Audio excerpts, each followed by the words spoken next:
जय माता दी दोस्तों, आज मैं कन्या पूजन की पूरी विधि आपको इस वीडियो में दिखाऊंगी। सबसे पहले हमें कन्या को बुला के एक साफ़ सुथरा आसन पे उन्हें बिठाना है। इसके बाद एक थाली में उनके पैर को हमें धो लेना है, जैसे कि आप वीडियो में देख रहे हैं। तो मैंने एक कन्या और एक भैरव जी दोनों को साथ में बिठाया है और अपने आंचल से मैं इनके पैर को पोंछ रही हूँ। इसके बाद हमें कन्या के पैर को कलर करना है आलता से। नवरात्रि में कन्या पूजन का बहुत ही ज़्यादा महत्व है। कहते हैं कि आप कितना भी पूजा पाठ कर लें, लेकिन अगर आप कन्या पूजन नहीं करते हैं तो पूजा का उतना फल आपको प्राप्त नहीं होता है। तो इसलिए नवरात्रि में कन्या पूजन को बहुत ही विशेष महत्व दिया गया है।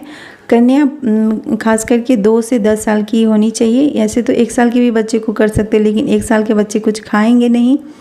तो 9 कन्या और 1 भैरव जी साथ में होने चाहिए। तो मैंने इनके पैर में आलता लगा लिया। अब मैं इनके सर पे चुनरी डालूंगी। जो कन्या है उनके सर पे मैं चुनरी डालूंगी और जो भैरव जी हैं उनके सर पे मैं एक नया रुमाल इस तरीके से हमें डाल देना है। इसके बाद मैं इन्हें तिलक लगाऊंगी।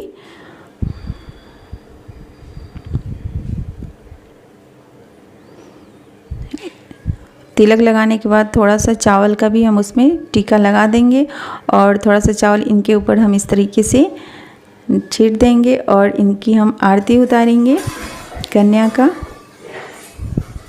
जय माता दी, जय माता दी, जय माता दी, जय माँ शेरा वाली की जय, माँ शेरा वाली की जय। इसके बाद हमें इन्हें खाने के लिए देना है। खाने में प्रसाद में होना चाहिए पूड़ी, चने का प्रसाद, हलवा और खीर। तो मैंने ये सब चीज़ लाया तो इन्होंने कहा कि नहीं, मुझे ये सब नहीं खाना है, मुझे सिर्फ खीर और केला खाना है। तो जो पसंद है कन्या को आप वही खिलाएं, ज़बरदस्ती खिलाने में ना करें, क्योंकि जो वो खाएंगी उनके मतलब मन से ही देना चाहिए। तो यहाँ पे मैं खीर और साथ में एक केला दे रही हूँ।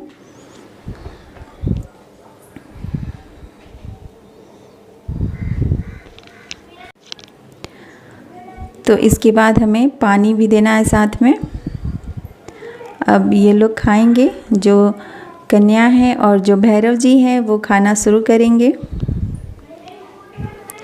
खाने के बाद अब हम इन्हें खोइचा देंगे। तो खोइचा में होता है चावल, हल्दी, दूर्वा, कुछ पैसे और जो बच्चे को पसंद है जैसे चिप्स हो गया, बिस्किट, और बच्चे के यूज़ में आप हेयर बैंड दे सकते हैं, क्लिप्स दे सकते हैं। अपनी मन मुताबिक जो भी भगवान आपको शक्ति दिए इस हिसाब से आप दे सकते हैं।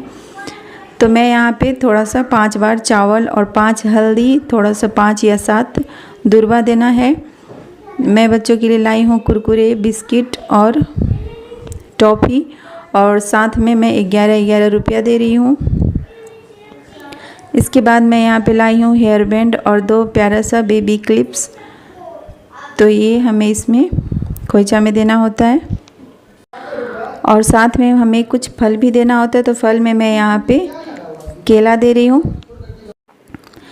कहते हैं खोइचा में फल देना बहुत ही ज़्यादा शुभ होता है। इससे आपका खोइचा माता रानी हमेशा फला फूला रखती है।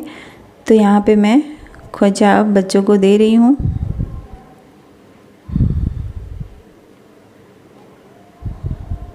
खोइचा देने के बाद हमें पैर छू के आशीर्वाद लेना होता है कन्या से और भैरव जी दोनों से।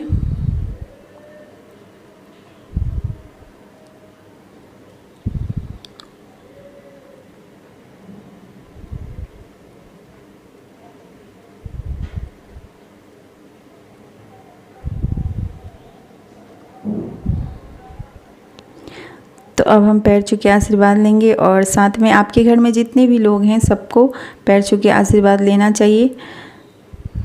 तो मैं आशीर्वाद ली, इसके बाद मेरे हस्बैंड भी आशीर्वाद लेंगे।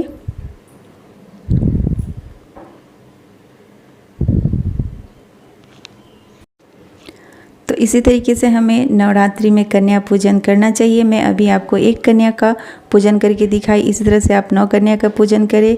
तब तक के लिए जय माता दी।